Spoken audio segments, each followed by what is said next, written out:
Merienda time. At ang merienda namin, ayan.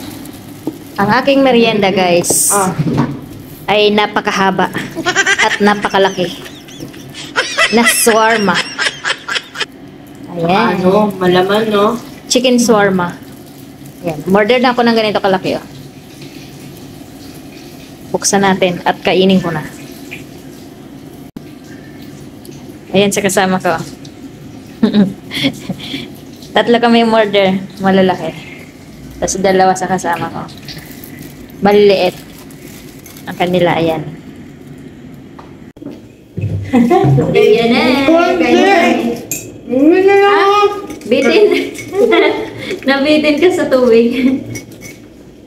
Bakit? Pupuloy mo. Alam mo, konti-konti ta. Pang ilaman lang. Okay, tama na yan. Init.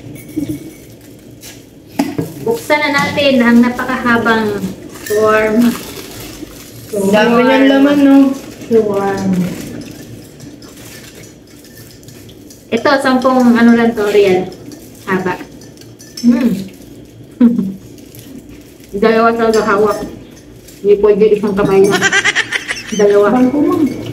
Hawakan niya. Parang marami ang palaman yung dahon. Mas Kaysa marami ng 10. laman ng manok. Oo. Tsaka mas marami yung laman ng 10 kaysa 5. No? Konti nga lang yung presyo. Hindi, marami ano tayo. Dahon. Oo, sa akin konti. Konti lang. Okay lang muna eh. Yun lang naman.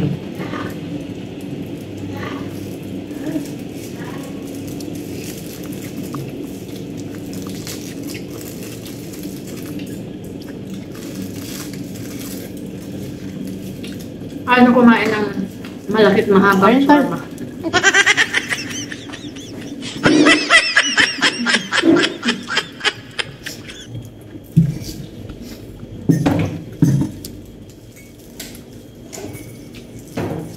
Ang ganda. Malawan.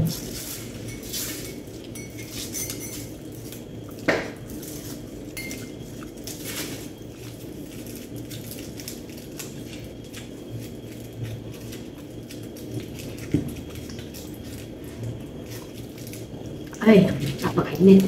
Napakasarap.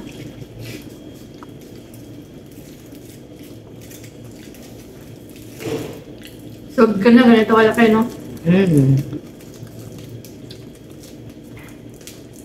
Pang gabi, pang hapon na naman daw yung sir.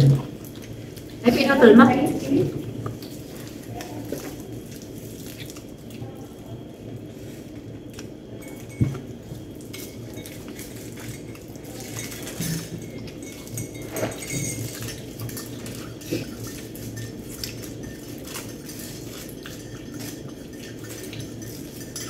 Dinugtong lang siya, no? Hindi. Oo talaga, sobrang laki. Buong kubos. Ay, hindi siya yung maliit na ano. Napakadaming laman ng manok. Ang sarap niya. Galing naman nalagyan.